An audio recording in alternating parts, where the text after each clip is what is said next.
palestrante. Não, Hatz também compra. Hatz é bom de horário também. Eu sou testemunha do que Fabrício falou aí, viu? É impressionante. Fabrício lá no AB é de uma pontualidade A sessão é 9, germânica. 8h50, chega a ser comentário do pessoal. Isso aí. Vamos começar então. Okay. Com a palavra o professor Carlos Hatz. Okay. Muito boa noite a todos e a todos. É uma grande honra e satisfação. Estamos na nossa 12ª semana seguida. São 12 seminários sobre direitos e deveres fundamentais em tempos de pandemia, em tempos de coronavírus. E, felizmente, esse projeto ele já ganhou um delineamento, né, uma forma, que eu, o professor Saulo Casale, o professor Rodolfo Pamplona, estamos denominando de Projeto 100. Né? Por que Projeto 100? Porque, para as senhoras e os senhores terem ideia, hoje nós vamos completar 70 palestras. Então, o Projeto 100 significa 100 palestras. Então, 100 pessoas que tiveram esmero, cuidado, se dedicaram, se prepararam para poder, em 15 minutos, nas quartas-feiras à noite, nos brindar com suas mensagens, com seu conteúdo, com a sua pesquisa. Além de 100 palestras, a gente também pretende lançar 4 livros, né, nesses 4 meses.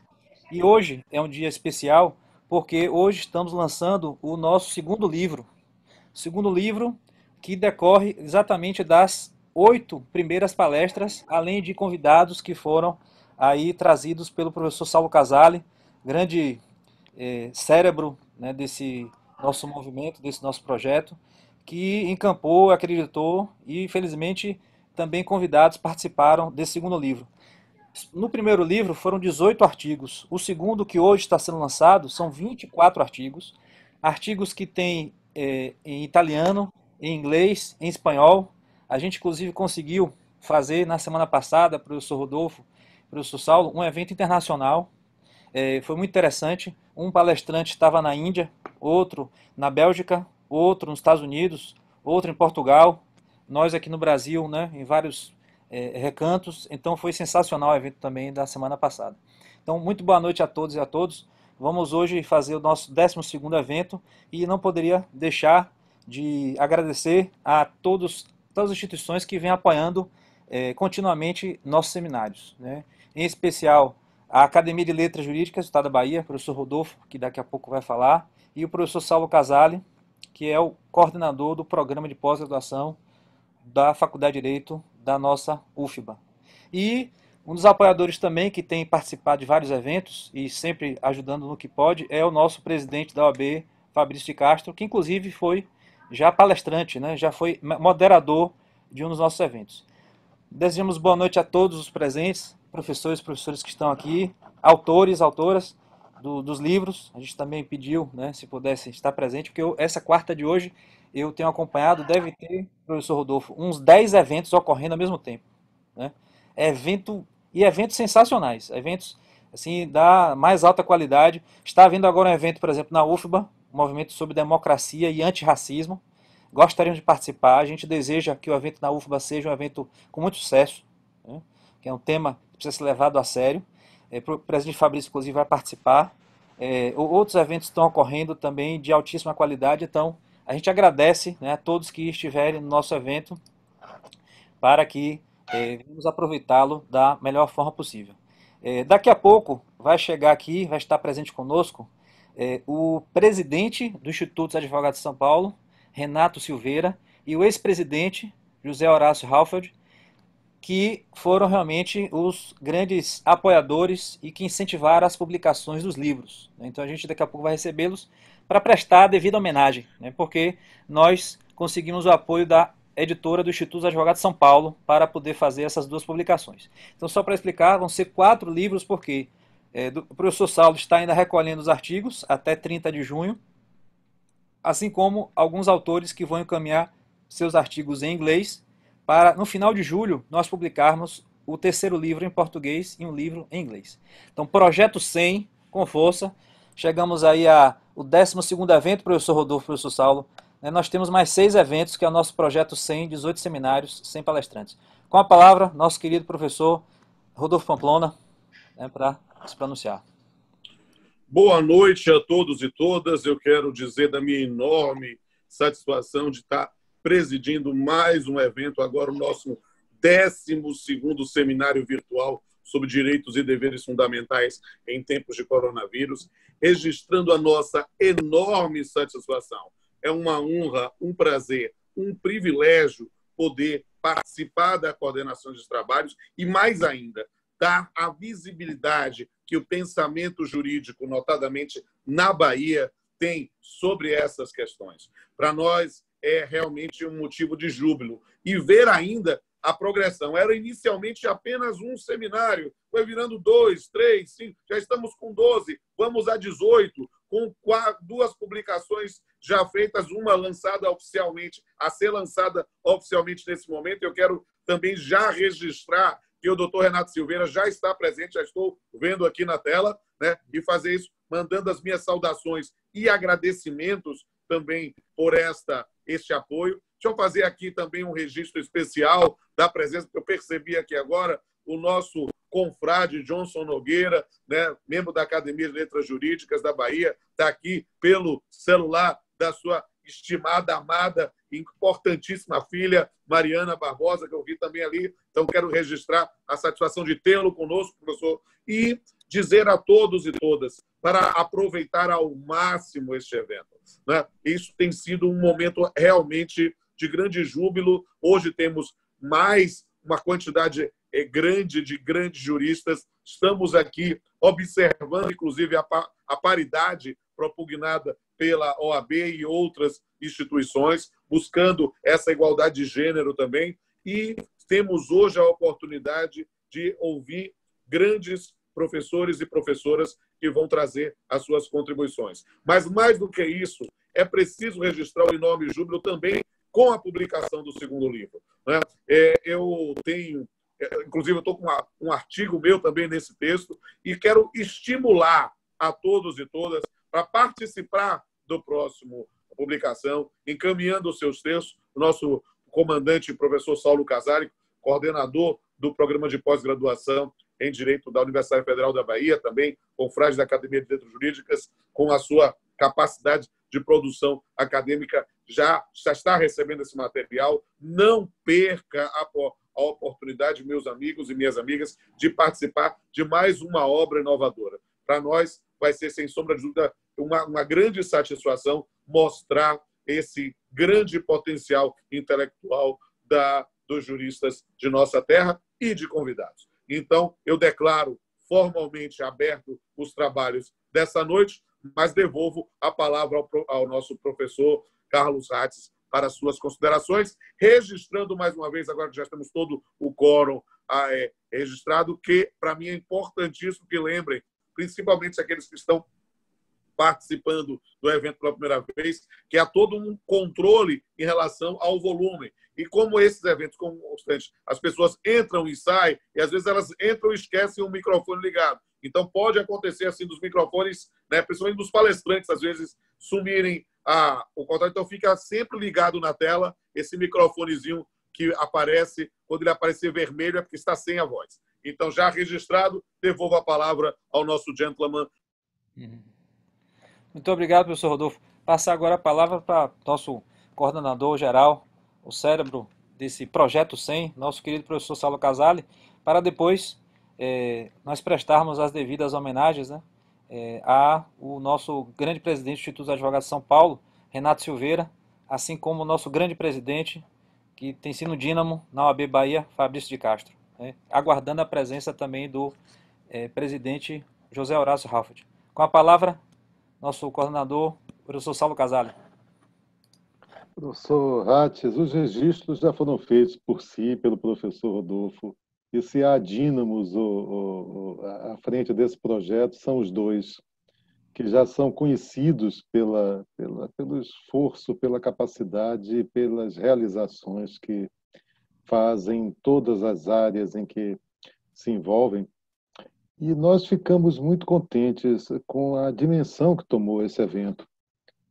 Nós agrupamos inicialmente 4 instituições, o Instituto dos Advogados, o Instituto de Direito Constitucional da Bahia, a Academia de Letras Jurídicas e o Programa de Pós-Graduação em Direito da UFBA. A OAB se agrega também em alguns eventos, ela é co-realizadora, também tem participado desse evento. E nós formamos uma espécie de comunidade, né? Foram 70 participantes, juristas do estado da Bahia e fora da Bahia que se agregaram a esse projeto. Hoje nós temos aqui a Amanda Barbosa, falando sobre a responsabilidade civil médica, Juliette Robicher, uma francesa radicada na Bahia há muitos anos, falando sobre pandemia e globalização, Maurício Góes falando sobre um tema que o Fabrício gosta muito de tratar, prazos processuais e pandemia. A minha colega, coordenadora da pós-graduação da UXAL, do mestrado, Mônica Aguiar, falando sobre bioética, psicologia e pandemia. O meu colega, confrade do Instituto dos Advogados, do Direito Constitucional da Bahia, Rafael Barreto, coronavírus e fusismo constitucional. E, finalmente, Tércio Souza, falando sobre privacidade na relação de trabalho. E, como disse o professor Hatz, nós ficamos muito contentes com o evento que fizemos na semana passada, todo em inglês, que transcendeu as fronteiras do Brasil. Reunimos juristas para discutir o pós-pandemia na área da educação e a pandemia na área da educação. E estamos muito contentes também de ter aberto essa possibilidade de tantos publicarem, de estarmos veiculando essas ideias. Inclusive, um dos livros é em inglês, justamente para alcançar essa internacionalização, essa transcendência. E terminou crescendo mais do que esperávamos, né? Hoje, no seminário da Andifes, junto com todas as universidades, os representantes, dirigentes de universidades, nosso evento deve ter sido mencionado também pela consistência que ele teve com essas 12 edições, com esses 2 livros já publicados. Livros esses que nós agradecemos bastante ao IASP, ao Instituto dos Advogados de São Paulo, que patrocinou também, se agregou a essa iniciativa, compreendeu a importância de produção acadêmica nessa área, divulgação de ideias, debate de ideias, e possibilitou que esses livros fossem levados gratuitamente à sua plataforma e também na plataforma da Amazon. O primeiro já está disponível, o segundo está sendo encaminhado agora para também estar disponível em português, e teremos também a edição em inglês. Então, professor Hatz, eu acho que devemos dar a palavra agora àqueles que vieram aqui participar conosco desse debate hoje. Então, lhe restituo aí a coordenação. Antes de prestar as homenagens ao Instituto dos Advogados de São Paulo, queria dar a palavra ao nosso presidente da OAB, Fabrício de Castro, né, que também vem apoiando continuamente todos os eventos. Presidente Fabrício, com a palavra. Boa noite. Hatz, boa noite mais uma vez. Eu queria reiterar os parabéns a você, a Saulo, a Rodolfo, porque os eventos que vocês estão fazendo, um projeto 100 que com certeza vai passar de 100, Rodolfo, seguindo aí a linha que você já tem lá no Instagram, mas aqui também eu não tenho dúvida que vai passar de 100. Eu queria parabenizar mais uma vez a academia, o Instituto e a coordenação de pós-graduação da UFBA. Participei de boa parte dos eventos e mesmo os que eu não participei eu pude ver a qualidade. É impressionante e toda a Bahia tem que agradecer a vocês esses trabalhos. Eu queria parabenizar também o Zé Horácio e o Renato pela colaboração que deram na publicação do livro e cumprimentar os diversos amigos aqui presentes. Essa pandemia nos cria uma série de dificuldades, mas também nos dá muita alegria, né? Eu estou vendo aqui Maurício, muito tempo que eu não vejo Maurício, vendo Técio, vendo Rafael, vendo Cecília, eu acho que, enfim, vários amigos queridos.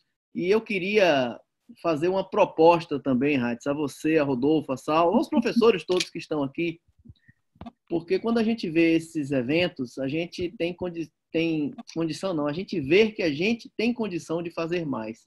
A Escola da Advocacia, ela tem investido muito no mundo digital. A gente hoje já tem no portal da escola mais de 100 cursos online. E eu queria colocar esses cursos online à disposição para que vocês, professores baianos, gravem, para que esses projetos sejam feitos também junto com a escola. A Ordem tem essa possibilidade, eu acho que a gente pode crescer muito e levar muito mais adiante se a gente fizer isso junto, a Ordem, o IAB, a coordenação do mestrado da UFBA, a academia. toda a infraestrutura nossa, Rodolfo, está à disposição. Está à disposição também da JUF, da Matra. Eu acho que o mais que a gente puder fazer para ampliar o conhecimento, não só da advocacia, mas da advocacia, dos magistrados, dos operadores do direito da Bahia, será sempre melhor. Eu me congratulo com todos vocês e um abraço muito especial ao meu sempre professor Johnson Barbosa, uma pessoa queridíssima, e vou pedir licença, vou precisar sair, porque como o Ratz falou, hoje nós temos diversos eventos, eu tenho que ir ao evento da UFBA e tenho ainda um evento da própria OAB, todos os 3 marcados para as 18 horas. Muito obrigado e um grande evento para todos. Obrigado, presidente Fabrício, pelo apoio, por sempre estar aqui conosco nessas semanas e também por estar aqui nesse lançamento do 2º volume do nosso livro. De imediato, queremos passar a palavra para o presidente do Instituto de Advogados de São Paulo, o professor Renato Silveira. O professor Renato Silveira, que é professor titular de Direito Penal da Faculdade de Direito da USP, e dizer, professor Renato, da nossa alegria, a honra, e agradecer efusivamente o apoio imprescindível do IASP nas publicações dos nossos livros, né? Depois também vamos dar a palavra ao nosso presidente, José Horácio Halfeld, que também ingressou na sala, que viabilizou, né, que esse projeto ele conseguisse vir a ser materializado. Nós estamos conseguindo não só publicar o livro junto ao IASP, mas o IASP, graças ao presidente Renato Silveira e presidente José Horácio Halfeld, também o livro está à disposição na Amazon.com, assim como o 2º volume que estamos publicando hoje ficará também disponível através desta plataforma. Então, professor Renato, professor José Horácio, sintam-se abraçados. Nós, aqui da Bahia, a comunidade jurídica baiana, agradece bastante o apoio de vocês. Foi realmente imprescindível. Muito boa noite, professor Renato Silveira. Seja bem-vindo. Muito boa noite a todos, meu querido Ratz. Eu gostaria de dizer que não é em absoluto uma deferência do Instituto dos Advogados de São Paulo, é uma obrigação, até porque, não sei se todos sabem, mas o professor Carlos Ratz é também o meu presidente, uma vez que ele congrega hoje a presidência do Colégio de Presidentes de Institutos.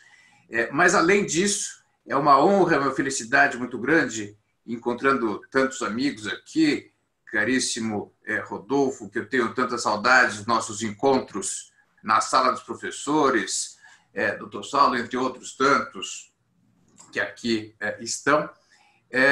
Devo dizer que me sinto, de certa forma, na obrigação também, porque sou um baiano por adoção, não é? Eu, pelo menos, adotei, uma vez que dei aula, e o professor Rodolfo sabe disso, durante quase 10 anos em cursos de especialização na minha área particular, o direito penal, sempre na Bahia. Tenho um carinho muito grande e gostaria de colocar sempre e à disposição o Instituto dos Advogados de São Paulo, que tem, entre as suas tantas missões, também o auxílio na divulgação da cultura jurídica.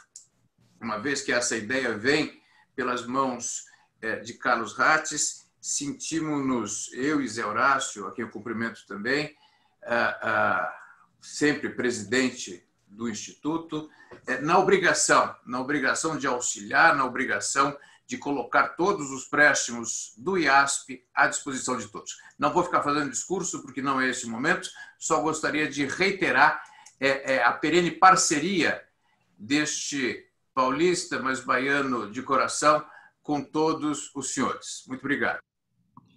Nós é que agradecemos, presidente Renato, pelo seu empenho, pela sua preparação técnica, né, pela pessoa generosa que o senhor é, né? Exatamente, o senhor é um baiano por adoção, né? Nós aqui sempre gostamos muito quando o senhor nos permite, nos brinda com suas aulas. Muito obrigado mais uma vez, viu, pelo apoio. Com a palavra agora, nosso líder da advocacia, grande professor José Horácio Halfeld. Né? Sinta-se também, José Horácio, abraçado. Né? Muito obrigado por todo esse apoio, porque desde o início sua participação foi imprescindível na publicação dos livros. Bom, em primeiro lugar, boa noite. Eu nem precisaria mais ter oportunidade de falar, já que meu presidente Renato Silveira já colocou de forma muito adequada, como sempre, o papel do IASP nessa relação e com isto, né, apenas e tão somente dizer que para nós é um privilégio poder estar ao lado dos professores Carlos Ratz, Saulo Bahia, Rodolfo Pamplona Filho, no sentido de promover a cultura jurídica através da editora do Instituto dos Advogados de São Paulo, que eu tive muito orgulho durante a minha gestão de lançar e ser um meio efetivo, né, de colaboração para todos os professores, as instituições jurídicas, diante da dificuldade enorme que existe do mercado editorial, principalmente agora nesse momento, que é um momento de pandemia, né? Então, o fato de nós conseguirmos, com tanta agilidade, publicar um trabalho como esse, que é o segundo volume, e virar o terceiro, né, que é relação aos seminários muito bem organizados e desenvolvidos, com destaque especialmente para esse segundo volume com artigos em língua estrangeira, né? Então, a colocação dele na plataforma da Amazon pelo Kindle, de forma gratuita, é uma prestação. Parabenizo todas as instituições que estão à frente com um destaque especial para a Universidade Federal da Bahia e o Instituto dos Advogados da Bahia, e que nós apenas e tão somente somos instrumento dessa circunstância. O meu abraço especial, então, ao professor Carlos Ratz, professor Saulo Bahia, professor Rodolfo Pamplona Filho, em nome deles, todos que participam desse projeto, os autores com artigos muito bons, realmente de grande profundidade, que dá para se ver dos debates que resultaram dos seminários, né, e nós esperamos ansiosos pelo terceiro volume. Muito parabéns a todos. Obrigado. Muito obrigado, professor Renato Silveira, professor José Horácio, novamente, pela oportunidade que o IASP propiciou às instituições baianas. Então, a perspectiva é que os artigos venham a ser encaminhados do terceiro livro até dia 30 de junho, não é isso, professor Saulo? Para, no final de julho, a gente conseguir publicar o terceiro e o quarto livro, porque um vai ser em português e outro vai ser em inglês. Então, vamos dar início ao nosso 12º seminário. Damos por lançado o livro, né, professor Rodolfo? O livro está lançado, né? O livro está lançado e que todos possam ter acesso e desfrutar desse manancial de inteligência. Muito bem. Então vamos lá. E a gente ainda tem que escutar hoje Maurício Góes e Góes, que apesar de ser torcedor de um time que eu não aprecio muito, a gente tem que ouvi-lo agora e encerrar, né? Nós temos um limite que nós tentamos estabelecer em 2 horas, conseguimos projetar para 2h30, mas em alguns seminários a discussão é tão rica, e hoje teve o lançamento do livro, né? Nós já sabíamos que não íamos conseguir vencer os 2h30, mas precisamos sempre cuidar, né, dessa história, permitindo a participação de todo mundo. Obrigado, professor Tércio. Professor Maurício, né, professor Ratz, vamos ouvir o encerramento com ele. Só apresentar esse querido professor Maurício Góes e Góes, do escritório lá para Góes e Góes, é um dos maiores advogados do nosso estado, né, sem sombra de dúvida. Tenho muita admiração por ele, né? Ele consegue reunir uma advocacia platafórmica, com brilhantismo, um professor de processo qualificado, tem um grande pai, né? Ele agora é triatleta, né? todo saudável, né? Então tenho profunda admiração pelo professor Maurício. E o tema dele é um tema palpitante da advocacia, prazos processuais em pandemia, né? Estou muito aqui curioso para saber se o professor Maurício tem alguma solução, né, para prorrogação de tanto prazo, né? Em dúvida pro prazo, né? Nada preclui, né? Nada pode precluir. Professor Maurício, boa noite. Está me ouvindo?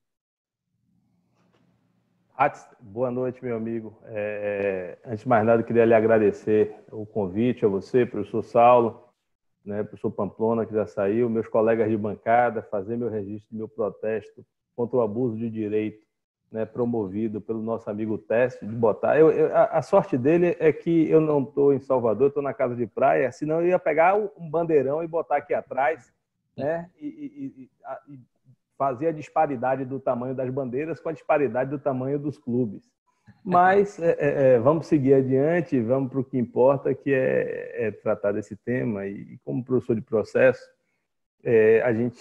todo professor de processo, eu costumo dizer que precisa ser pragmático, né? A gente teoriza, né, sobre procedimentos, sobre atos processuais, teoricamente eram para ser coisas simples e nem sempre se mostra, mas eu diria que dos ramos do direito, talvez um daqueles que está mais apto a trabalhar, né, nesse período de pandemia é o processo civil, é o processo em geral, na verdade, embora eu vá me ater exclusivamente, né, ao processo civil. Primeiro, porque o nosso atual CPC ele já previa a questão dos atos eletrônicos e já estávamos, o Brasil, inclusive, é um país extremamente avançado em termos de processo judicial eletrônico, na frente de países de primeiro mundo que não têm, que embora tenham muito mais recursos, não tenham tido a capacidade prática de desenvolver um processo eletrônico. E a gente está, por exemplo, num estado em que todos os processos que tramitam em todas as justiças no estado da Bahia hoje, embora sejamos um estado muito pobre, todos eles correm eletronicamente. E isso facilitou essa necessidade que todos tivemos de nos tornar virtuais, eletrônicos, à distância, né? O processo já conseguiu fazer isso há algum tempo. Mas, mesmo estando preparados para este tema, mesmo estando preparados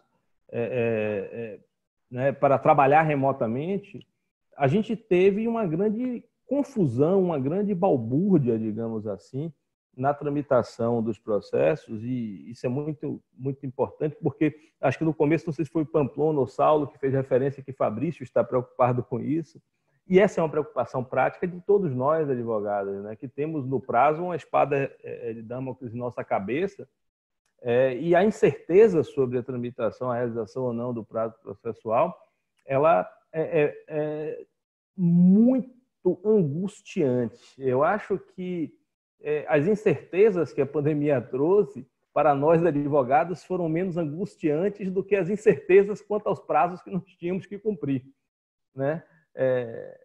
Do ponto de vista das dificuldades da pandemia, assim, lá no escritório a gente discutia muito tempo o trabalho em home office e nunca conseguia implantar, e nós conseguimos em uma semana colocar 40 pessoas trabalhando em casa, né, com qualidade, com capacidade. A gente viu a mesma coisa do nosso Poder Judiciário, das nossas outras instituições relacionadas ao acesso à justiça, e todos nós conseguimos, de uma forma ou de outra, de forma muito rápida, nos adaptar a essa realidade.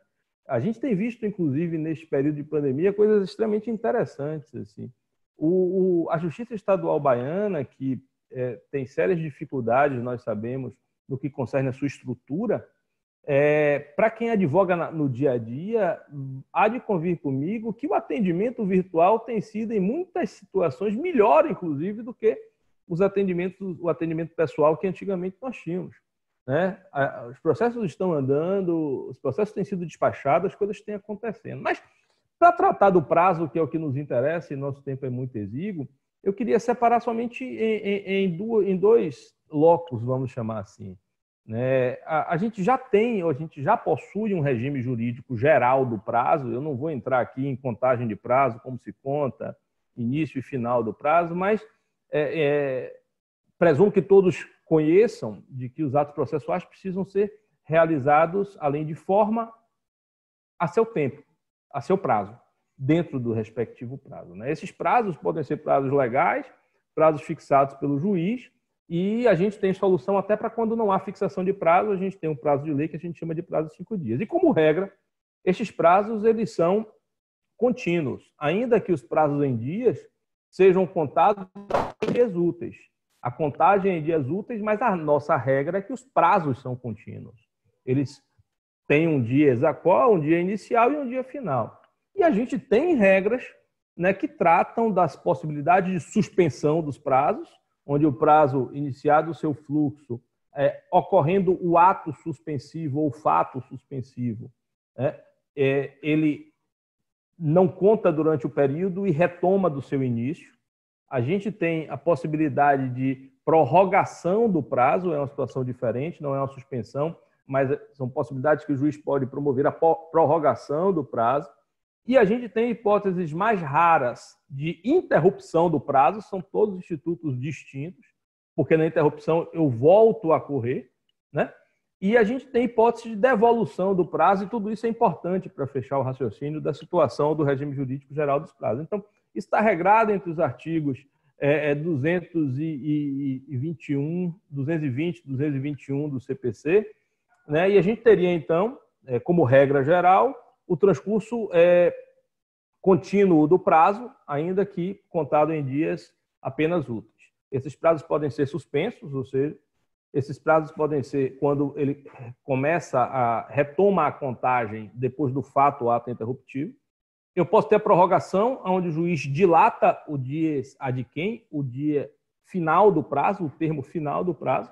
Eu posso ter um fato interruptivo, né? Onde, ocorrido o fato ou ato interruptivo, a parte tem o direito ao retorno integral do seu prazo, todo o seu prazo é devolutivo, e eu tenho hipóteses em que se admite a devolução, porque a consequência da não prática do ato, da omissão da prática do ato dentro do prazo processual indicado, é a preclusão temporal, ou seja, não praticado o ato processual no tempo processual designado, perde-se a oportunidade, pelo decurso do prazo, da prática do ato. Esse fenômeno a gente chama processualmente de preclusão, mas existem hipóteses onde a preclusão não ocorre, ou porque o ato não está sujeito à preclusão, ou porque eu tenho uma hipótese de que afasta a preclusão a devolução. Então, nesse regime jurídico geral dos prazos processuais, a gente pode já citar uma série de hipóteses suspensivas dos prazos. As férias forenses, né, é uma hipótese. A ocorrência de mutirões de conciliação é uma outra hipótese. A criação do obstáculo pela parte é uma outra hipótese. E a suspensão geral do processo é uma outra hipótese, mas eu quero tratar de duas hipóteses, né, que influem no curso do prazo, que tem direta correlação com a pandemia. A primeira delas é aquilo que o CPC chama de justa causa. Então, é uma hipótese de devolução do prazo. O artigo 223 do CPC diz que, havendo uma justa causa, ele usa esse conceito jurídico indeterminado, sem nos dizer, sem tipificar nem exemplificar as hipóteses de justa causa. Ele simplesmente diz que, havendo uma justa causa, você teria, se a parte não praticar o ato por justa causa e provando ao juiz a justa causa, você teria a possibilidade de o juiz promover a devolução do prazo, desde que essa justa causa seja alegada ainda no transcurso do prazo. Eu não posso alegar essa justa causa após a realização do prazo, como regra geral, a jurisprudência excetua a hipótese, mas não vem muito ao caso. E aí, o que é que eu quero dizer? A primeira coisa é que nos parece muito claramente que a pandemia do Covid-19 ela constitui uma justa causa, né? A gente pode conceituar a pandemia tranquilamente como caso fortuito ou força maior, e aqui eu não vou diferenciar caso fortuito nem força maior, eu vou fazer exatamente como o parágrafo único do artigo 393 do Código Civil fala, equipara-as em relação ao efeito e à conceituação.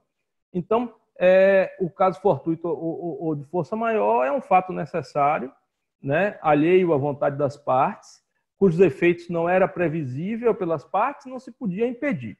Sem sombra de dúvida, a pandemia é uma hipótese de caso fortuito ou força maior, e isso, sem sombra de dúvida, exemplo de qualquer manual de processo civil, é uma hipótese, né, de justa causa capaz de suspender. Significa dizer, Maurício, que durante a pandemia nenhum dos prazos corre? Não.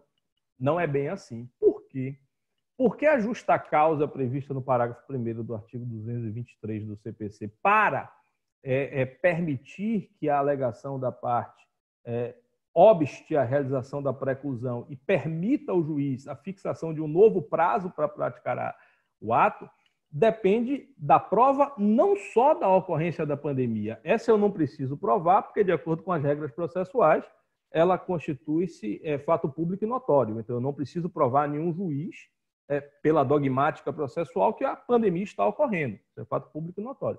Mas eu preciso provar que esta pandemia me gerou a impossibilidade prática de realizar o ato processual necessário.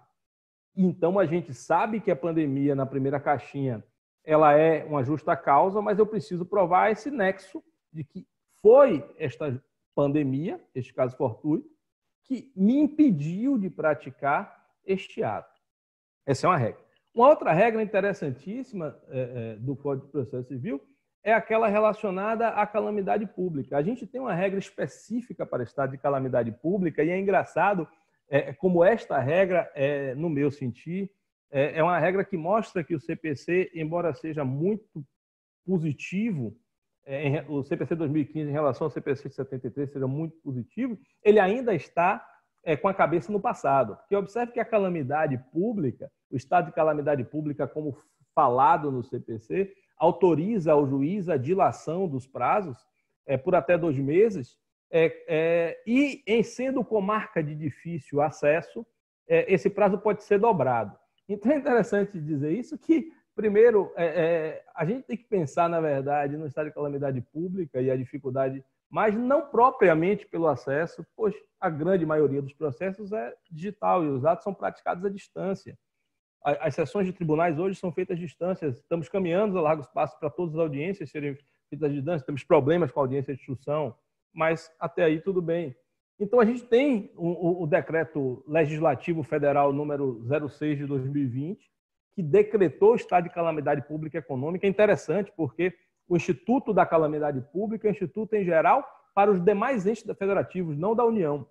Mas a gente teve uma decretação de calamidade pública por força da pandemia do Covid, uma chamada calamidade pública econômica, aprovada pelo Decreto Legislativo Federal número 6. A Bahia está também em estado de calamidade pública por força do Decreto Estadual 19.626, de 9 de abril de 2020, e o Salvador também por força do Decreto Legislativo Estadual 2042. Então, a gente tem uma primeira reflexão dizendo o seguinte: olha, de certa forma, o nosso ordenamento jurídico, ele processual, tinha a possibilidade, ou tratava, ou nos dava instrumentos dogmáticos para trabalhar com a calamidade pública, mas a situação era muito difícil, porque eu dependeria de prova, dependeria de apreciação em cada processo, e a partir daí, numa tentativa de evitar que isso fosse discutido em cada um dos processos, os tribunais começaram, desde fevereiro, a baixar resoluções, portarias, decretos judiciários tratando do tema. E a gente começou a ter aí uma pandemia de legislação de cada tribunal tratando de forma diametralmente oposta, ou diferente, pelo menos, não propriamente oposta, mas diferente sobre o tema. E aí, em bom tempo, veio o CNJ, e trouxe regras gerais, obrigando que os tribunais adequassem as suas regulamentações, suas normas regulamentares internas aos ditames das resoluções do CNJ. Eu queria tratar, são 4 resoluções de uma portaria, e elas mostram como a dinâmica dessa crise tem sido muito impactante na atividade jurisdicional e tem nos exigido uma forma contínua de melhoramento e de enfrentar as dificuldades daquele dia, a cada dia a sua dificuldade. Primeiro, teve a resolução 313, de 19 de março de 2020, que disse para tudo. E esta resolução, 19 de março de 2020, instituiu um plantão extraordinário, determinou as atividades mínimas que os tribunais tinham que tratar, e suspendeu todos os prazos físicos e digitais até 30 de abril de 2020. Esse foi o primeiro momento onde paramos para refletir, todos ficamos felizes com isso, e nós, advogados, começamos a reclamar, porque os advogados, pelo menos os advogados privados, necessitam do processo andando, vivemos dos alvarás que são expedidos. Vivemos dos honorários que nos são pagos. E com os processos parados, nós não temos fonte de subsistência. E graças a uma pressão, a gente mesmo começou a pedir a reabertura e a tramitação de alguns processos. Aí veio a resolução número 314 de 2020, né, na data de 20/4, e separou. Disse assim, olha, os processos físicos vão continuar parados pela dificuldade que eu tenho, permitiu a rápida digitalização dos mesmos, mas manteve os processos físicos parados até 15/5. E retomou, desde o dia 4/5, retomou os prazos dos processos eletrônicos, né? E aí, Hatz, tem uma coisa muito interessante, que foi o que você falou, né? Indúbio pró prazo parado, e isso foi feito pela resolução número 314 de 2020, que ela instituiu uma presunção de alegação da impossibilidade técnica ou prática da realização do ato. Então, lá na resolução 314, essa regra é muito interessante, que, assim, em geral, os atos processuais, para que gerem efeitos, precisam da decisão judicial. Nem todos. Negócios jurídicos processuais, por exemplo, boa parte deles não precisam da homologação para que gerem efeitos, né? O artigo 190 e 200, ele fala isso. Isso deixa os juízes muito tristes ou muito preocupados em geral e não aceitam muito bem isso. Mas a resolução 314 foi lá e criou duas hipóteses. Olha, qualquer pessoa do processo que tiver com dificuldade pode alegar e o juiz suspende. E criou uma segunda hipótese, assim, olha, para os prazos relacionados à defesa, contestação, impugnação ao cumprimento de sentença, embargos à execução, ou seja, apenas para os prazos relacionados à defesa, ele gerou uma presunção a favor do advogado. Do advogado não, da parte. Dizendo que a petição da parte alegando a impossibilidade de realização do ato gerava a suspensão do processo. Isso não foi bem recebido pelos tribunais, inclusive alguns tribunais apresentaram resoluções contrárias ou derrogando essa presunção, né? dizendo expressamente que dependeria do deferimento judicial para que ocorresse a suspensão e que a suspensão retroagisse a data da petição quando a resolução do CNJ determina a suspensão do protocolo da petição. E já concluindo, já seguindo para concluir, a gente teve também a resolução 318 de 2020, que foi interessante, porque ela trouxe uma regra muito criticada, necessária, mas criticada na sua redação, porque a resolução 318 ela estende o plantão extraordinário, estende a suspensão dos prazos dos processos físicos a 31/15 e cria uma causa de suspensão automática, que é a decretação do lockdown. Então, havendo decretação de lockdown, a unidade federativa que decretou o lockdown implicará na suspensão dos prazos que tramitem naquela localidade. Depois a gente teve a penúltimo ato normativo que eu vou tratar, a Portaria 79 de 2020, que simplesmente estendeu a suspensão dos prazos e o plantão extraordinário para o dia 14/6.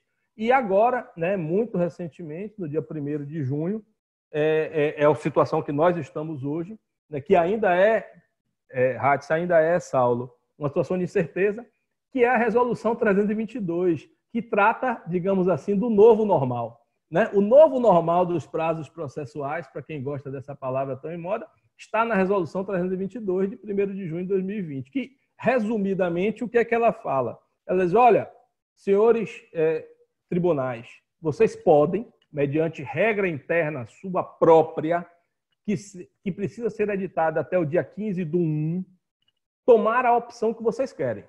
Vocês já podem reabrir em plenitude os serviços jurisdicionais presenciais, já podem fazer a reabertura, se assim quiserem.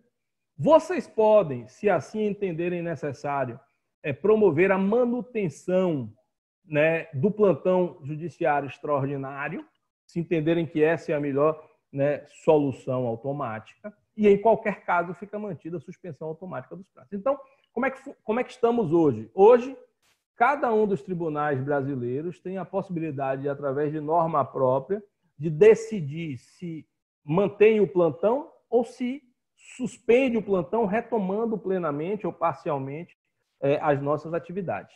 O TRF, só para tratar dos nossos dois tribunais aqui, o TRF da primeira região manteve o plantão extraordinário com suspensão dos prazos de processo eletrônico até o dia 30/6, pela resolução PRESI 103.83341, de 10/6/2020, e o Tribunal de Justiça também manteve o plantão com a suspensão dos prazos eletrônicos até o dia 30/6, né, de 2020, através do Decreto Judiciário 315, de 5 de junho de 2020. Então, dessa forma, meu amigo Hatz, nós não temos certezas absolutas, mas temos um regime jurídico geral que já nos ajuda e temos resoluções que dão um norte bastante interessante, né, para nos permitir mapear como está o trâmite, o andamento desses processos. Agradeço mais uma vez e honrado com a possibilidade de encerrar esse debate, me coloco à disposição de vocês para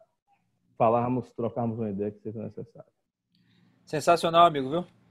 Ouvir de um advogado militante essa análise processual, né, para a gente é um grande orgulho, né? É uma visão técnica, prática e crítica. Professor Saulo, e como é que vão ficar os prazos aí, professor Saulo?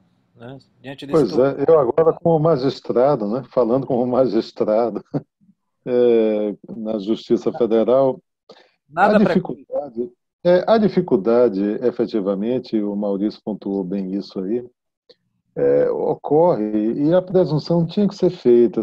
Essas resoluções foram bastante discutidas no âmbito do CNJ. Foi importante a discussão, os advogados influenciaram muito a redação delas. Eu achei bastante importante que dependesse de provocação, senão iríamos ter uma miríade de nulidades, né? Agora, desde que o advogado provoque, eu concordo que deva haver uma presunção em seu favor. Muitos juízes são refratários a isso, querem impulso processual, mas são tempos estranhos, né? Os tempos da pandemia, essa sensibilidade tem de ocorrer efetivamente. A maior dificuldade para os magistrados, eu acredito, Maurício, tenha sido os processos físicos, porque não havia o acesso fisicamente ao processo, nem por parte dos magistrados, servidores, advogados, partes. E, efetivamente, em relação a eles, esses processos haver-se-ia, né, de se tratar com muita condescendência o curso dos prazos, as pretensões de suspensão, não impulsionar. E, com relação a ele, se imaginou a virtualização, mas como promover uma virtualização se os serviços forenses estão interrompidos, não há expediente forense a fim de que se alcance o manuseio desses processos e faça a virtualização? Uma situação como essa, uma regra caiu no vazio. Eu tenho na Câmara Regional centenas de processos físicos. Não há como promover em 1 semana, 2 semanas, 3 semanas, 4 semanas uma virtualização desses processos. Mas o novo normal caminha para o restabelecimento dos prazos e a reabertura do expediente forense em julho. Eu acredito que em julho nós alcancemos essa situação, esse estágio, né, com todas as medidas de isolamento e afastamento, né? Não falaríamos mais de isolamento, mas de afastamento social, de prevenção de contaminação e tudo mais. E a virtualização deve vir para chegar. A pandemia, nós já nos referimos aqui antes, ela trouxe alguns efeitos positivos. Um desses será a expansão da virtualização. O processo vai se tornar mais eletrônico do que nunca agora.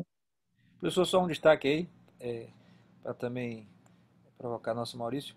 Hoje eu recebi uma matéria falando sobre a miríade de plataformas, né? Porque tem o Cisco e Webex, vários tribunais estão usando, Microsoft Teams, alguns tribunais, Zoom Meeting, outros, Google Hangout Meet, outro, LifeSize, outros, e Scriba, de Roraima. Então, né, a necessidade de fez uma disponibilização gratuita para todos os tribunais do Webex, da mesma forma como disponibilizou gratuitamente o PJE para todos os tribunais. Mas há interesses, há forças E precisa haver uma gestão política no âmbito do CNJ para que essas soluções díspares, né, meridiáticas, não ocorram. Né? Exatamente. Isso falando do lado de cá, assim, como advogado militante do dia a dia... O escritório da Praxis tem que ter todas as plataformas, né, mano? Chegou a determinado momento, não era só isso não, Ratis, que vou falar só de processo eletrônico. A gente tinha que conhecer o PJE, o EDOC, que era da Justiça do Trabalho, o ESAMP, que era só da Justiça do Trabalho, o PROJUDE, que era só do juizado, o SAIPRO, que era para os processos físicos do TJ, o ESAGE do TJ, ou seja, o da Justiça Federal é engraçado, é diferente do juizado. São 6 sistemas na Justiça Federal, Maurício. E isso, a gente até se referiu a isso já aqui, é uma decisão política que tinha que ter acontecido com a Resolução 85, a implementação daquela uniformização em torno do PJE, com o desenvolvimento do PJE, claro, com todas as funcionalidades, e houve uma decisão política na gestão do ministro Lewandowski no sentido de criar interoperabilidade, não haver universalização, não haver investimento no PJE, e agora é que se está retomando essa ideia. O pior dos sistemas, se tiver os técnicos dos tribunais dos 27 estados, os 5 tribunais regionais federais e os tribunais superiores trabalhando para melhorar esse sistema, o PJE rapidamente será o melhor dos sistemas. Assim, do lado de cada usuário, o importante é que a gente tenha segurança e tenha uniformidade. Claro. Muito bem. Professor, então, já estamos em quase 3 horas, né? Encerramos aqui, né, professor Hatz? Eu gostaria só das considerações finais, um minutinho só, o último do primeiro, né? O professor Maurício Góes de Góes, Técio e a professora Juliette Rubichê, que está conosco, né? Só as considerações finais, agradecendo a todos e a todos até esse momento estar conosco. Professor Maurício. Hatz, muito rapidamente, somente agradecer o convite, me colocar à disposição e assim como a professora Juliette, vou tentar botar no papel uma parte dessa palestra para tentar entrar até a 4ª edição do livro. Muito obrigado a todos, boa noite, foi um imenso prazer estar aqui com vocês. Professor Técio. Sempre um prazer, agradecer mais uma vez a você, Hatz, ao professor Saulo, aos amigos todos que nos acompanharam. Sempre que convocado, virei, meu presidente.